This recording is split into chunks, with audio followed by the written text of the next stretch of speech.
Oke, selamat siang Bapak Guru dan Ibu Guru hebat. Selamat siang. Bagaimana kabarnya? Luar biasa. Bersyukur. Oke, luar biasa nggih.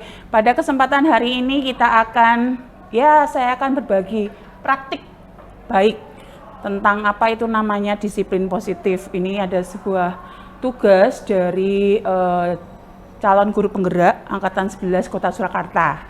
Jadi perkenankan nanti saya untuk membagikan atau men-sharekan apa yang positif, apa yang sudah kita lakukan, dan untuk kemudian hari apa yang akan kita lakukan sehingga sekolah kita akan lebih menjadi positif lagi. Baik, sebelumnya mungkin kita akan doa dulu. Mungkin saya minta bantuan Bu Yohana, mungkin bisa memimpin doa. Baik, mari Bapak Ibu kita berdoa sebelum melakukan kegiatan ini. Dalam nama Bapa dan Putra dan Roh Kudus. Amin. Tuhan, puji dan syukur kami ucapkan kepadamu sehingga kami bisa berkumpul di tempat ini. Bapa, berkatilah acara dari awal hingga akhir sehingga dapat berjalan dengan lancar dan apa yang akan dipaparkan oleh Kak Neni dapat bermanfaat bagi kami khususnya dalam proses belajar mengajar di sekolah ini. Doa yang jauh dari sempurna ini kami pasrahkan hanya kehadirat Tuhan kami Yesus Kristus. Amin.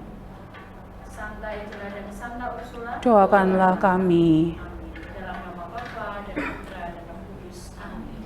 Baik, untuk kesempatan kali ini terima kasih ya Bu Yohana untuk memimpin doanya. Kesempatan kali ini kita akan ada kegiatan namanya diseminasi dan penerapan pengalaman disiplin positif. Kalau kita bicara tentang disiplin, kira-kira disiplin itu apa ya Bapak Ibu? Menurut Bapak Ibu disiplin adalah mungkin teratur, oke Bu Fian.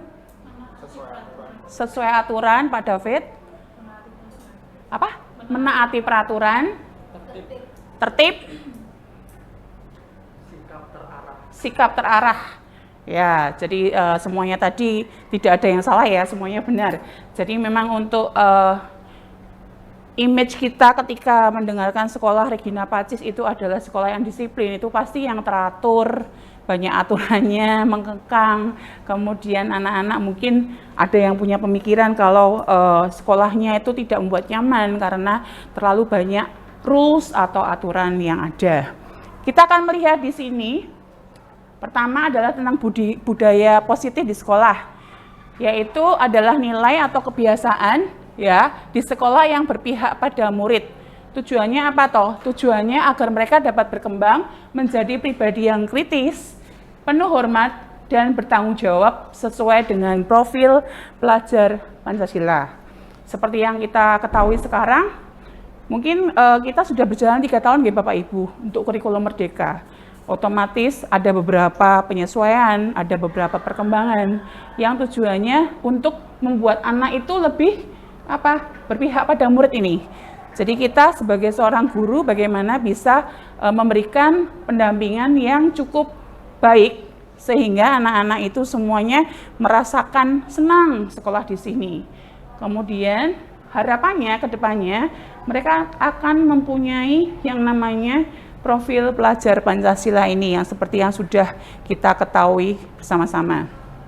Kemudian apa aja yang akan kita bahas hari ini Bapak Ibu? Jadi di sini ada 7 ya. Yang pertama tentang perubahan paradigma baru. Kemudian yang kedua tentang disiplin positif itu apa. Yang ketiga motivasi perilaku manusia. Yang keempat kebutuhan dasar manusia. Yang kelima posisi kontrol. Yang keenam keyakinan kelas. Dan yang ketujuh atau terakhir adalah segitiga restitusi. Mari kita coba biar konsen dulu ya. Kita akan melihat ada video. Coba nanti saya akan lihat Bapak Ibu konsentrasi enggak meskipun siang-siang. Kita ice breaking dulu. Oke, jadi nanti menyebutkan warna, tapi tidak berdasarkan tulisan, tetapi berdasarkan warnanya. Kita lihat ya Bapak Ibu. Sebut warna, warnanya apa? Orange. Oke. Aturannya simpel ya, sebut warnanya, jangan tulisannya. Kita cek siapa yang nggak konsentrasi hari ini.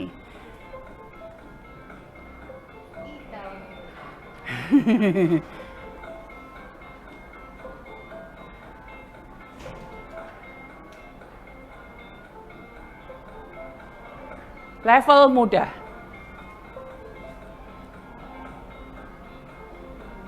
Merah. Oke. Kuning. Ya. Hijau. Oke. Ungu. Biru. Hitam. Oke. Ungu. Biru. Level sedang.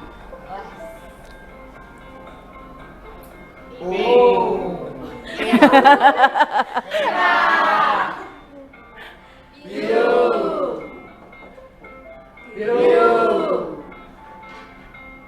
Abu. Ungu. Pink. Orange. Kuning. Merah. Level sulit. Merah. Kuning. Hijau. Ungu. Pink. Hitam. Ungu. Merah. Hijau. Abu. Tepuk tangan buat semuanya. Ye. Ya, ternyata juga ada yang nggak konsen ya siang-siang nih ya. Oke, nggak apa-apa. Pengaruh matang ya ibu-ibu. Udah tua matanya. Baik, itu tadi juga merupakan satu contoh dari perubahan paradigma baru ya. Apa ini? Belum berhenti tadi. Belum berhenti ya. Oke.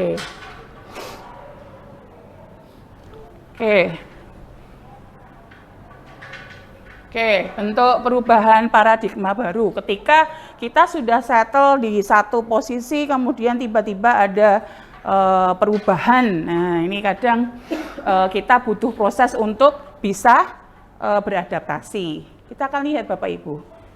Apa toh yang membuat kita perubahannya paradigma baru itu? Misalnya anggap saja ini ada kelompok A dan B. Yang kelompok A ini menggenggam sesuatu yang berharga. Entah itu uang, entah itu perhiasan, atau apapun yang menurut mereka dianggap berharga. Sedangkan yang B, ini tugasnya mbujui si A supaya bisa membuka telapak tangannya. Kira-kira dari contoh ini, siapa yang pegang kontrol? Apakah si A atau si B? Kenapa Kak Abu, Yohana? Membukanya tergantung dia. Oke. Ada yang punya jawaban lain? Mungkin si B gitu?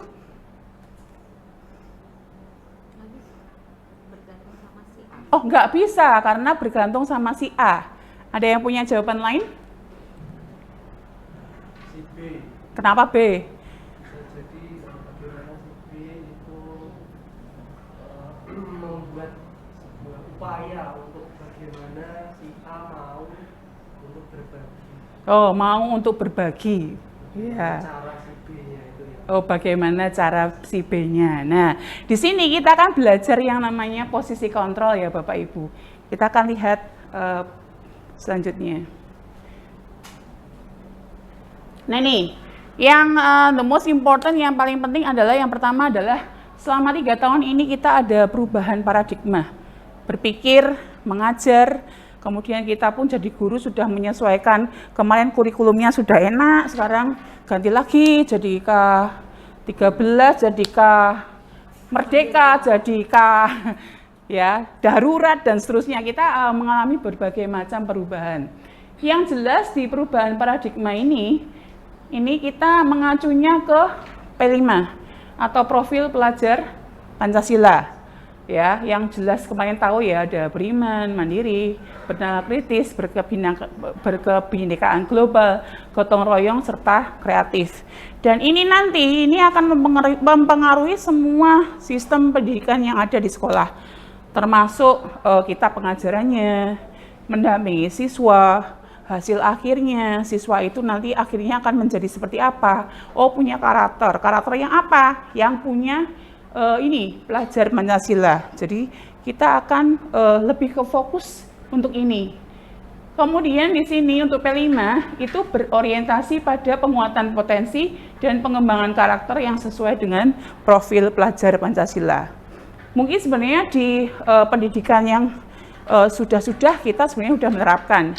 Hanya saja di sini dari pemerintah sendiri sudah menetapkan ini loh elemennya yang akan kita gunakan untuk mendidik anak supaya lebih berkarakter kembali. Kemudian ini tadi ya, ini ada konsep yang salah tentang teori kontrol. Yang pertama, kalau yang sudah kita lakukan di kelas tuh kadang kita berpikir guru itu yang ngontrol murid. Ini adalah suatu pendapat, pandangan yang salah, yang tidak sesuai. Kemudian yang kedua, ilusi bahwa semua penguatan positif itu efektif dan bermanfaat. Ini tanda tanya besar. Bermanfaat untuk siapa? Apakah untuk gurunya, ataukah untuk siswanya, atau untuk semua warga? Ya. Kemudian yang ketiga, ilusi bahwa orang dewasa memiliki hak untuk memaksa. Kita tidak bisa menggunakan itu pada kesempatan ini. Maksudnya di kurikulum Merdeka ini. Kemudian yang terakhir, ilusi bahwa kritik itu akan membuat orang merasa bersalah dapat menguatkan karakter. Belum tentu. Jadi ini adalah pandangan yang keliru tentang teori kontrol. Karena selama ini ya mungkin saya pribadi jadi guru ya mikirnya aku lebih tua. Saya lebih tua, jadi saya bisa mengendalikan siswa. Tapi ternyata untuk apa yang kita alami sekarang, kita nggak bisa lagi menggunakan ini, ya. Kemudian selanjutnya Bapak Ibu, yang harus kita lakukan adalah kita harus merubah. Tadi kan ada paradigm switching ya, atau perubahan paradigma. Maka kita harus merubah paradigma dari teori stimulus respon menjadi teori kontrol. Ini yang dilakukan sehingga yang namanya disiplin positif itu bisa diterapkan di sekolah. Jadi kalau yang kemarin itu kita punya realitas kalau kebutuhan kita sama, tapi nggak bisa karena faktanya kebutuhannya berbeda. Semua orang akan lihat hal yang sama.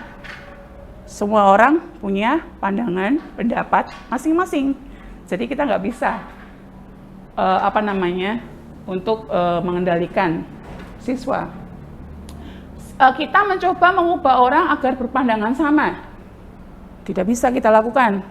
Yang bisa kita lakukan adalah memahami pandangan orang lain. Kemudian, perilaku buruk dilihat sebagai suatu kesalahan. Semua perilaku punya tujuan.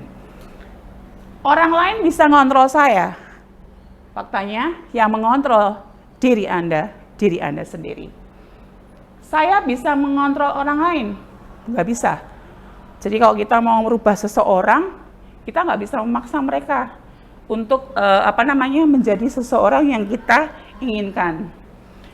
Pemaksaan ada pada saat bujukan gagal. Kemudian di sini kolaborasi konsensus menciptakan pilihan baru. Dan yang terakhir, nah ini, yang paling penting adalah kalau kita dulu pikirnya menang kalah, tapi yang sekarang adalah win-win solution. Model berpikir menang-menang. Apakah susah diterapkan di pendidikan sekarang?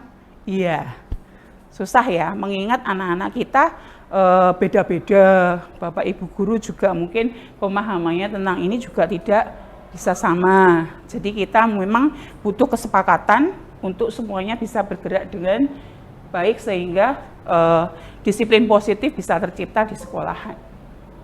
Kemudian yang kedua, disiplin positif sendiri.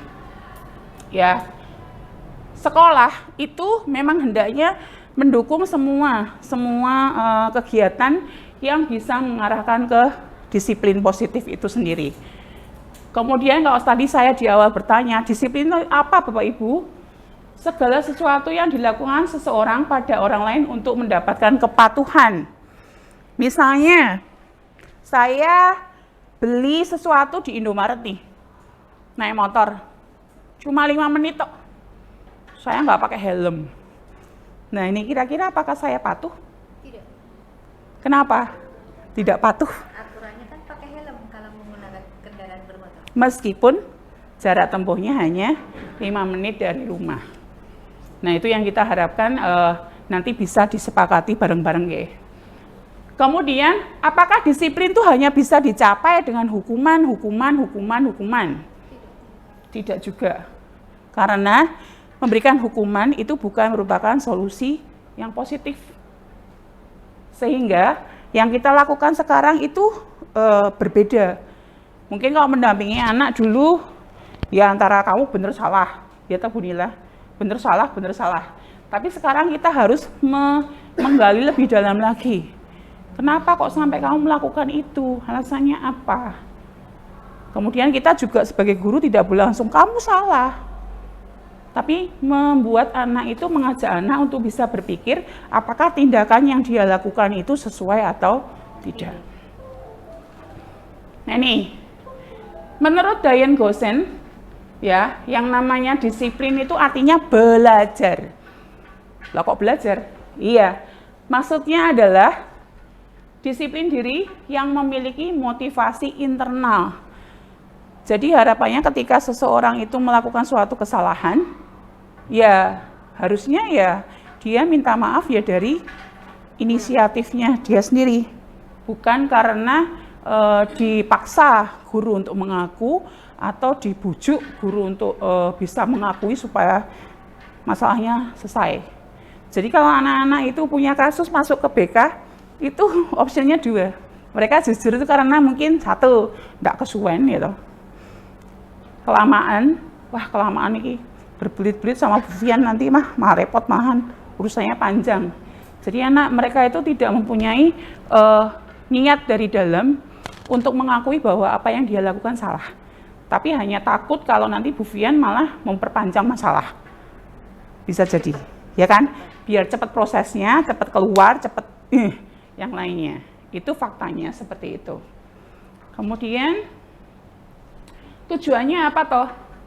Ya yang jelas tujuannya disiplin positif itu menanamkan motivasi pada murid untuk jadi orang yang mereka inginkan dan menghargai diri sendiri dengan nilai yang mereka percaya. Jadi ketika nanti anak-anak ada penjelasan berikutnya ya. Anak-anak buat kalau di sini kesepakatan kelas. Tapi kalau di kurikulum Merdeka itu namanya keyakinan kelas. Jadi ada beda istilah Bapak Ibu. Sedangkan memang keyakinan itu ya anak meyakini kalau dia melakukan ini maka konsekuensinya akan itu. Jadi mereka punya kepercayaan sendiri, bukan kesepakatan kelas. Dan kalimatnya biasanya selalu positif.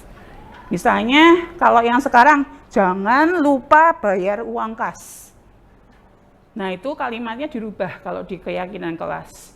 Misalnya tertiblah dalam membayar iuran kelas. Kemudian jangan buang sampah sembarangan. Bisa kalimatnya dirubah menjadi jagalah kebersihan kelas. Jadi semuanya itu dalam kalimat yang positif. Sehingga nanti kita cek ya Bapak Ibu, yang ada di kelas itu apakah sudah keyakinan kelas atau masih kesepakatan kelas? Atau keterpaksaan. Nah, itu nanti kita akan gali lebih lanjut. Kemudian sebagai pendidik, kita ini kan pendidik ya. Ya di sekolah, mungkin kalau yang sebagai orang tua ya di rumah sebagai pendidik anak-anak masing-masing. Kita itu tugasnya menciptakan anak-anak yang punya disiplin diri sehingga mereka bisa berperilaku dengan mengacu pada nilai kebajikan universal.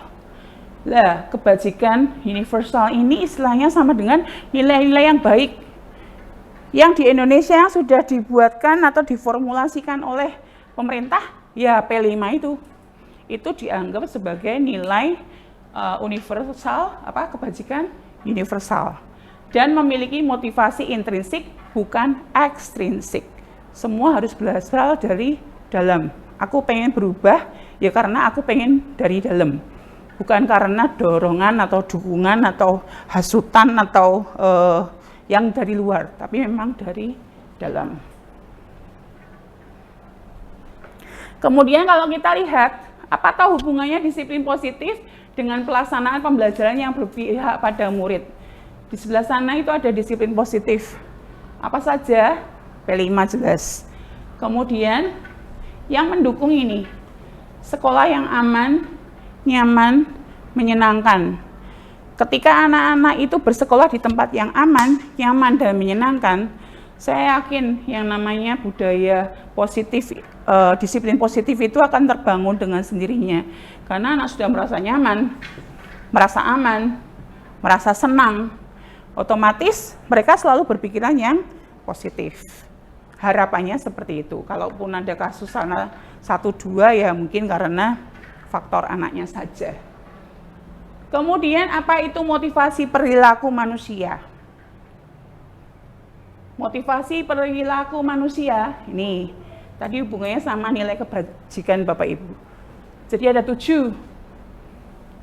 Satu lagi di atas. Nah, ada empati, suara hati, kontrol diri, rasa hormat, kebaikan, toleransi, keadilan. Jadi ini yang kita ketahui tentang sebenarnya 7 essential virtues atau 7 nilai kebajikan. Tetapi sudah dirumuskan di Indonesia, ya bentuknya P5 tadi, yang sudah mencakup semuanya. Dari takwa sampai mandiri dan seterusnya sudah ada di sini, tersebut semuanya.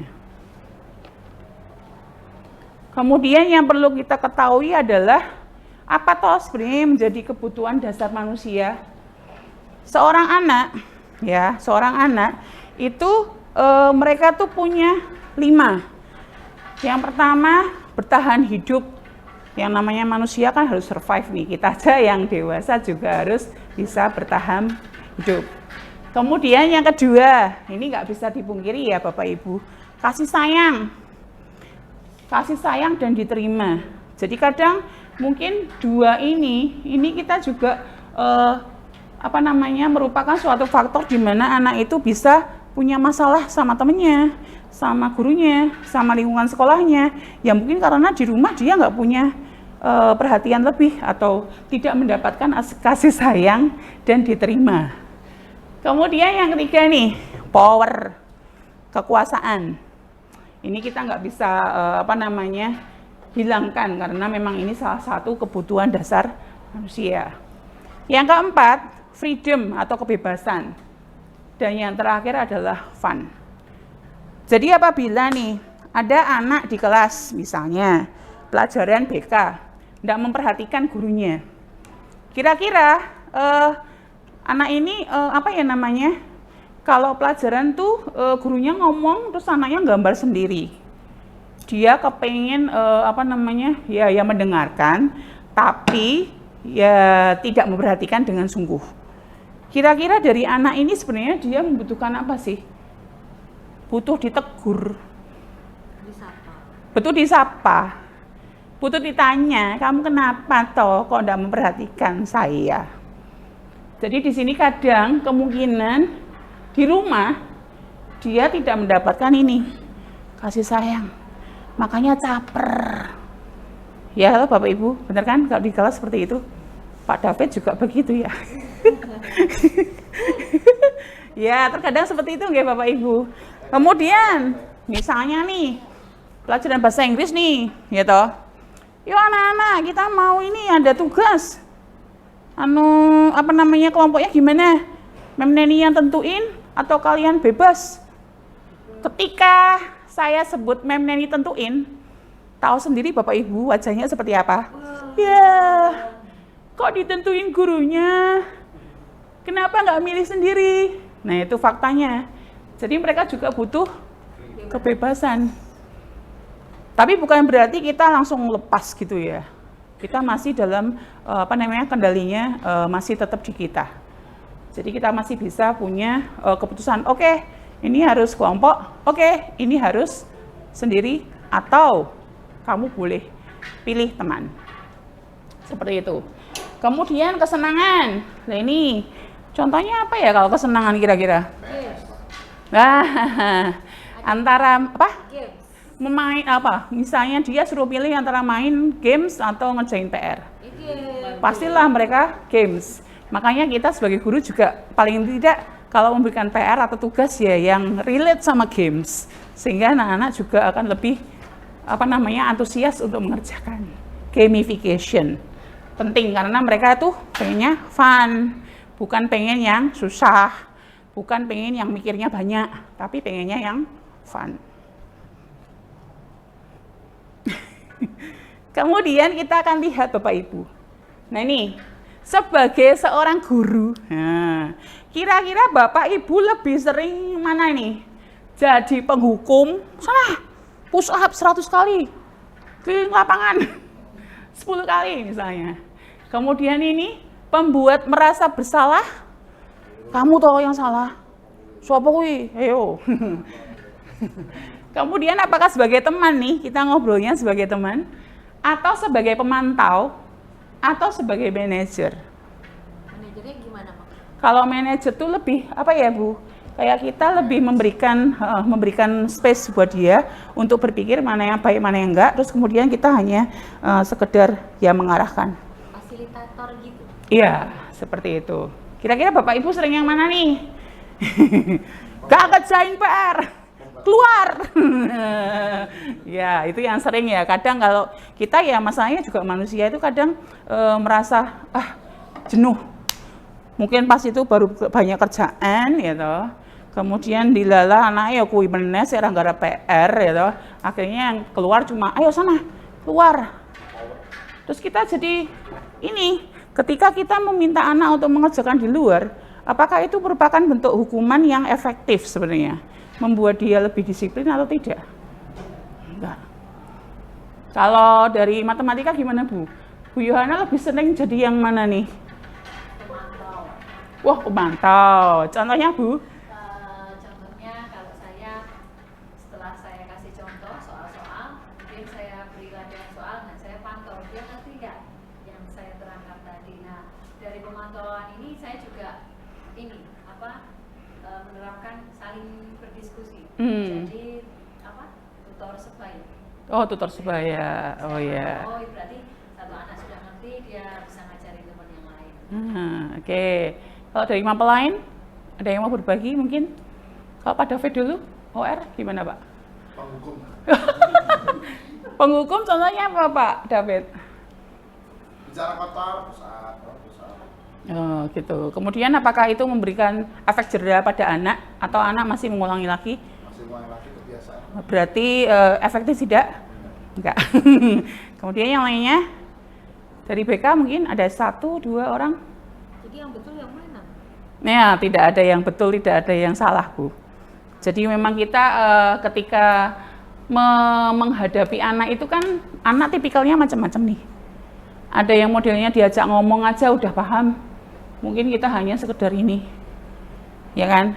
Kemudian ada anak yang mungkin dia kesalahannya nggak cuma sekali, berulang, dan yang dia lakukan sama.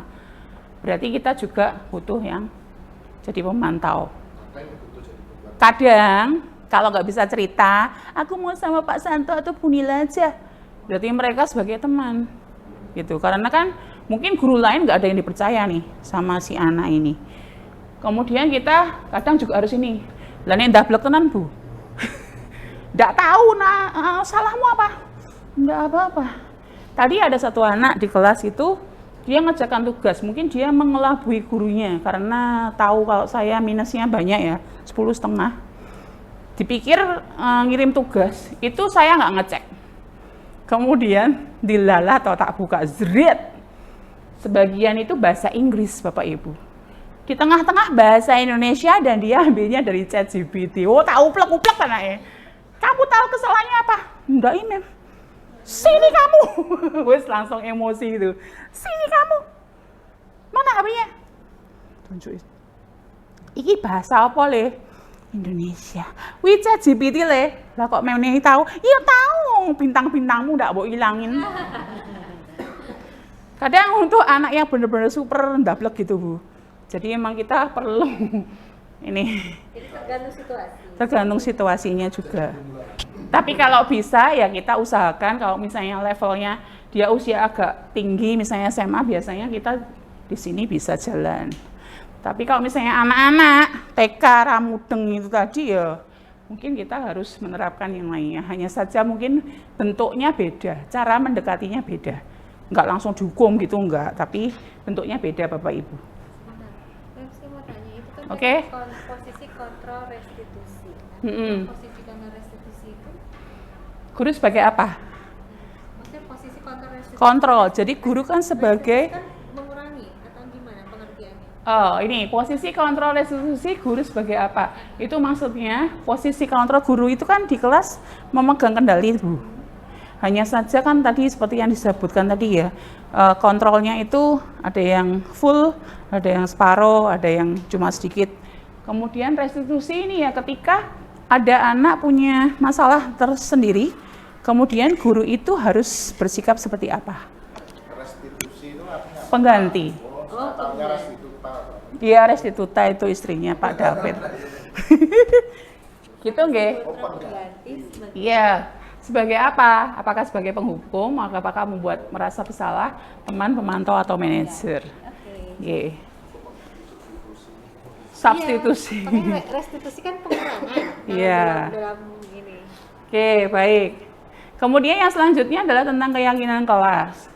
Nah, untuk keyakinan kelas itu merupakan nilai kebajikan universal tadi yang telah disepakati bersama oleh warga kelas yang menanamkan motivasi internal dari dalam diri guru murid.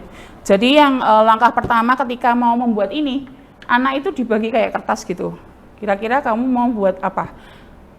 Keyakinan atau yang kalian yakini benar nilainya itu apa? Misalnya mengerjakan PR tepat waktu. Ya, kita kolek dari anak-anak nih, satu kelas. Kemudian kita tempel di depan misalnya pakai sticky note atau apa, tempel. Kemudian kita kelompokkan Bapak Ibu. Yang kalimatnya negatif, kita rubah jadi positif dulu. Kita tanyakan semuanya member, gimana? Setuju enggak? Setuju, misalnya seperti itu. Kemudian kita sudah dikelompokkan, kita ambil beberapa saja. Jadi kadang kalau misalnya levelnya rendah seperti SD itu paling kesepakatannya nggak usah banyak-banyak. Ketika kita membuat kesepakatannya banyak, itu nanti ya juga anak akan bingung juga keyakinannya gitu ya. Jadi paling cuma 5 atau 6. Oh, sayangi teman. Berarti sama teman tidak boleh apa? Tidak boleh nakal, tidak boleh bully, tidak boleh bikin nangis, seperti itu. Oh, menjaga kebersihan misalnya.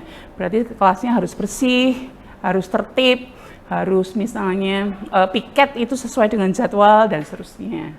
Nah, ini ya, ini. Kemudian kalau sudah selesai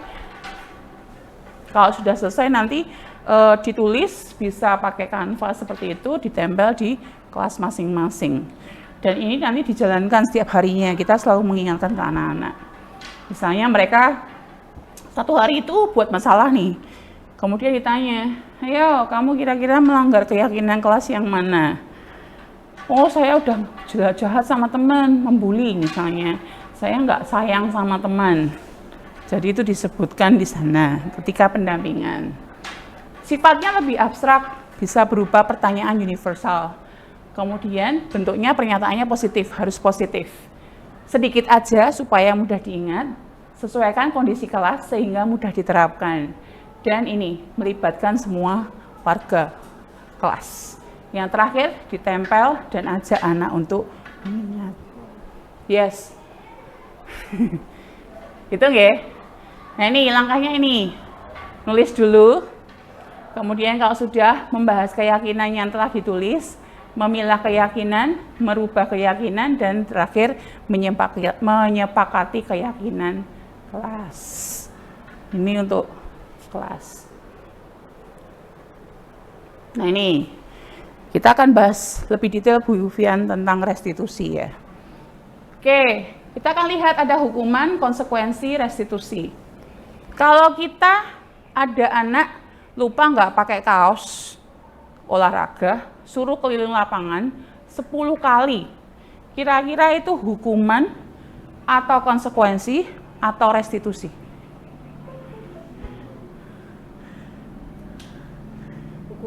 Hukuman. Biasanya kalau misalnya berupa fisik, hukuman fisik itu hukuman. Ya.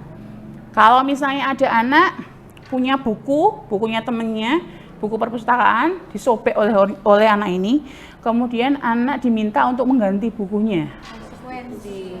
Konsekuensi seperti itu. Jadi kita akan membedakan antara hukuman, konsekuensi sama restitusi. Kalau hukuman itu tanggapan atas perbuatan siswa yang melanggar aturan atau norma. Tujuannya menghentikan perilaku negatif siswa. Harapannya berhenti. Tapi kalau faktanya tidak, ya berarti harus didampingi lagi. Dan akan memberikan efek jera. Bentuk hukuman bisa berupa teguran, penalti, pengurangan nilai, atau yang lainnya. Ya, itu hukuman. Jadi harus ada efek jera. Iya, diusahakan ada efek jera. Ya kayak tadi tuh, ChatGPT tadi Bu. ChatGPT langsung, besok lagi, 0 saya gitu. Langsung efek jera.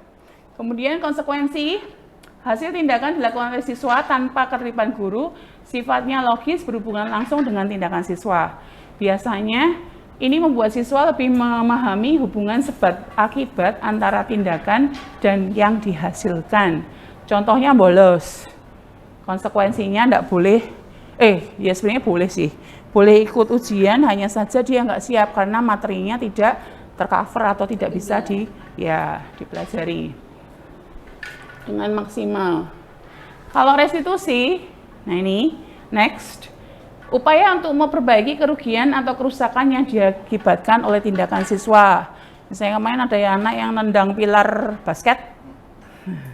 Itu fokusnya ya, pemulihan tanggung jawab serta mendorong siswa untuk memperbaiki situasi tersebut. Restitusi akan membantu siswa memahami konsekuensi sosial dan moral dari tindakan yang mereka lakukan, sekaligus mengembangkan empati serta kesadaran sosial. Contohnya, merusak properti. David. Yes. Restitusinya, perintah untuk memperbaiki. Anak tuh suruh mikir dulu, caranya memperbaiki piye wes pikiran. Memperbaiki dulu, jangan langsung mengganti. Ya, habis memperbaiki baru mengganti. Habis itu anak diminta untuk melakukan pelayanan yang memberikan manfaat bagi komunitas. Itu nanti bentuknya bisa disepakati antara siswa dan guru yang lainnya yang menangani. Nah ini, kita akan lihat di sini Bapak Ibu, hukuman, konsekuensi, dan restitusi. Di sebelah kiri yang hukuman itu namanya identitas gagal. Sedangkan dalam bentuk disiplin itu menggunakan konsekuensi atau restitusi. Kalau kita lihat di sana, ya, anak belajar menyembunyikan kesalahan. Berarti yang harus kita lakukan adalah berikan hukuman. Konsekuensinya, murid anak belajar taat peraturan. Restitusinya, anak belajar memecahkan masalah. Mencoba mengontrol anak dengan penguatan negatif, membayar impas kesalahan. Mencoba mengontrol anak dengan penguatan positif. Yang ini, anak paham bahwa dirinya sendiri yang pegang kendali kontrol. Jadi masih diingat tadi ya, tadi di awal saya katakan yang mengendalikan ya siapa? Diri kita sendiri, bukan orang lain. Jadi diharapkan di sini motivasi intrinsiknya keluar, bukan dari eksternalnya. Dampak pada murid marah, merasa bersalah, rendah diri, mengasingkan diri. Yang di sini kehilangan hak, waktu jeda seorang diri, time out, penahanan. Kemudian yang di sini murid tidak kehilangan waktu tapi bersemangat untuk memperbaiki diri. Kemudian di sana tiba-tiba tidak diharapkan atau melukai. Ya, sudah diketahui masuk akal, di sini berupa undangan untuk mengadakan restitusi. Kemudian yang terakhir di sini ada menyakitkan, guru menjalani konsekuensi dengan menyalahkan, mengkritik, mensindir, merendahkan. Di sini guru menyatakan peraturan, melakukan peringatan dan menerapkan konsekuensi. Menguatkan guru, menyebutkan keyakinan kelas, membimbing kerangka acuan berpikir, restitusi murid pada anak. Jadi dari hukuman, konsekuensi, dan restitusi Mungkin kita yang perlu proses untuk belajar yang sebelah di sini. Karena menyadarkan anak tentang keyakinan kelas yang sudah disepakati dari awal itu memang butuh waktu dan butuh proses yang lebih lanjut. Serta membimbing kerangka acuan berpikir restitusi murid atau anak. Kemudian pertanyaannya, kenapa toh jadi anak harus patuh? Dalam penerapan budaya positif, hendaknya guru jadi teladan, gurunya dulu jadi teladan, di mana setiap hal yang dilakukan mewujudkan nilai kebajikan untuk mewujudkan visi sekolah. Terbangunnya manusia utuh yang takut akan Tuhan, mandiri dan berguna bagi dunia. Ini kembali lagi ke yang tadi ya. Kemudian tadi kita sambung untuk motivasi perilaku manusia. Ada 3 ini ya. Yang sebelah nomor 1 sama 2 ini termasuk motivasi eksternal, yang di sini internal. Tadi kita masuk di BK pendampingan cepat, ya kan? Tujuannya apa? Ada motivasi eksternal supaya menghindari ketidaknyamanan hukuman. Ya wis lah ngaku wae lah timbangnya hukumannya berat. Terus yang ini agar mendapat imbalan atau penghargaan dari orang lain. Jadi ada anak itu yang wah ngaku wae lah nanti biar dianggap aku ini orang yang baik, yang super seperti itu. Tapi yang lebih baik itu yang ini, yang value motivasi dari internal, agar menjadi orang yang mereka inginkan dan menghargai diri sendiri dengan nilai yang mereka percaya. Jadi ketika tadi kita pergi ke Indomaret hanya 5 menit saja pakai helm, ini merupakan motivasi internal. Aku pengen patuh karena apa? Ya karena memang ya, untuk keselamatan diri sendiri dan mungkin keselamatan orang lain juga. Karena keselamatan itu di jalan itu tanggung jawab bersama antara kita sama orang lain. Kemudian yang ketujuh, ini tentang segitiga restitusi. Nah ini adalah proses kita berdialog ya, ketika guru itu mau mendampingi seorang murid supaya menghasilkan murid yang mandiri tanggung jawab. Langkahnya di sini ada 3 ini ya. Apakah semuanya harus urut? Diusahakan iya. Tapi kalau misalnya anak itu memang didampingi mudah, mungkin kita bisa skip beberapa. Ya ini pertama, kita pertamanya nanyakan dulu. Nih, menanyakan keyakinan. Ditanyai dulu ini ya. Untuk sebelum finalnya itu kita harus menanyakan keyakinan. Keyakinan kelas apa yang kita sudah sepakati bersama. Jadi anak diingatkan kembali dengan keyakinan kelas yang sudah dibuat. Kira-kira kamu ingin jadi orang seperti apa toh? Ya. Kemudian di sini menstabilkan identitas. Adakah cara yang lebih efektif untuk mendapatkan apa yang kamu butuhkan? Terus di sini validasi tindakan yang salah. Kamu tentu punya alasan kenapa melakukan itu.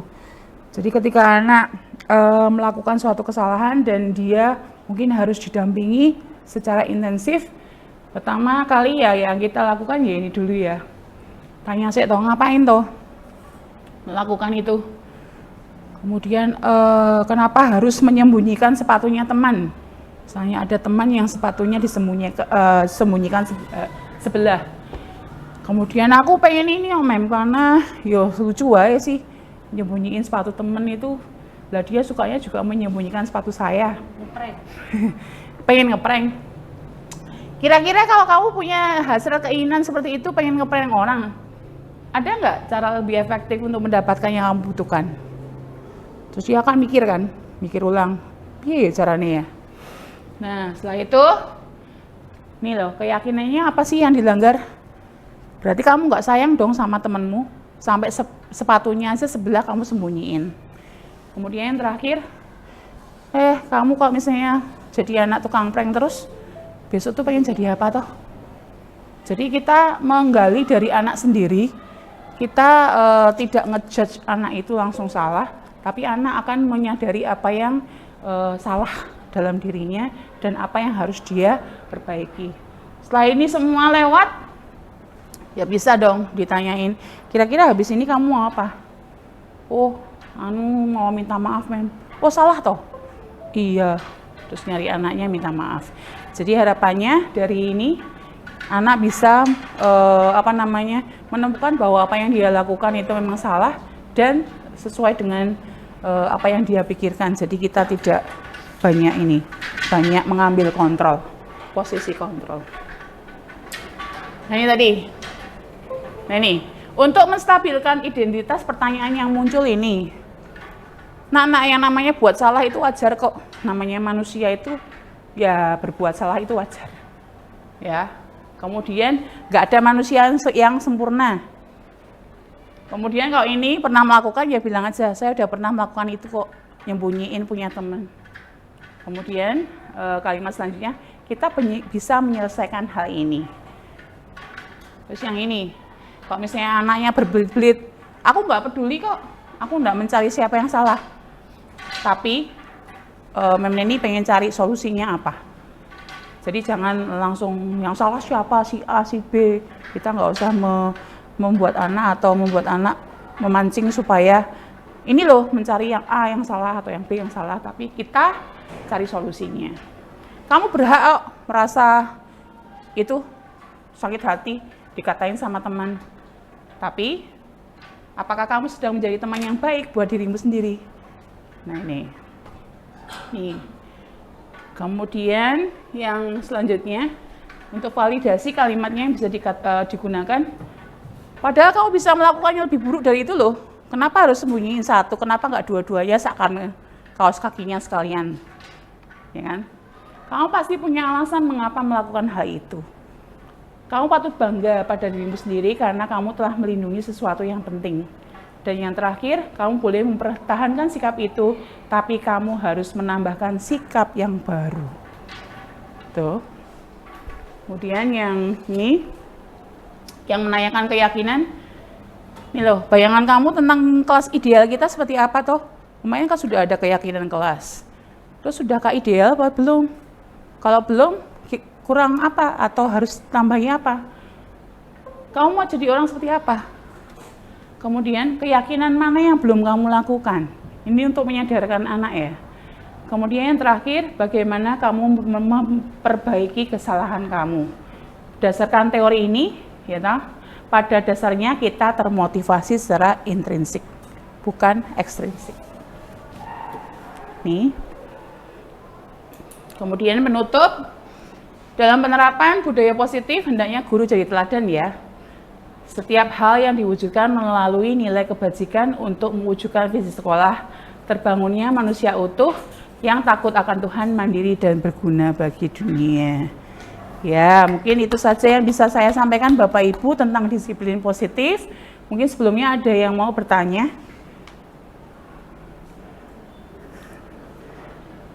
Apa? Yang mana? Sudah terjawab. Yeah. Jadi mari kita sebagai guru di sekolah ini kita akan membawa sesuatu yang positif, disiplin positif. Ya harapannya supaya anak-anak itu ya mereka akan lebih baik, menjadi lebih baik lagi dengan pendampingan Bapak Ibu guru yang ada di kelas, dengan pemahaman tentang ini tadi, sehingga apa yang kita impikan mempunyai sekolah yang berbudaya positif itu akan tercapai. Itu Bapak Ibu. Terima kasih banyak atas semua perhatian dan kerjasamanya untuk hari ini. Ya luar biasa, semoga Bapak Ibu mendapatkan sesuatu dari apa yang saya sampaikan. Siap. Gitu. Terima kasih. Mungkin ada yang mau menyampaikan mendapatkan apa hari ini? Mic-nya mana Pak? Ini. Oh iya. Ada yang mau menyampaikan apa yang didapat hari ini? Ada. No. Pak Dino, Bu Fidel. Oh, Pak Santo. Iya, Pak Santo dulu, Pak Santo. Oke, terima kasih untuk Mem Neni atas kesempatan yang telah diberikan pada siang hari ini sehingga kami boleh bersama-sama belajar tentang apa itu disiplin positif ya. Di kita sebagai guru juga tidak hanya untuk memberikan hukuman ataupun juga merasa bersalah, tetapi tadi yang menarik juga kita bisa menjadi teman, kita bisa menjadi partner juga, dan bisa memberikan coaching gitu ya, memberikan sama-sama sama-sama bisa mengembangkan sisi anak untuk lebih baik gitu Yes. sih. Dan terima kasih untuk yang sudah disampaikan Mem Neni, sungguh luar biasa. Tepuk tangan Mem Neni. Yeay, terima kasih Pak Santo. Ada lagi Bapak Ibu yang muda-muda nih? Yang muda, siapa yang muda? Yang paling tua nanti belakangan gongnya.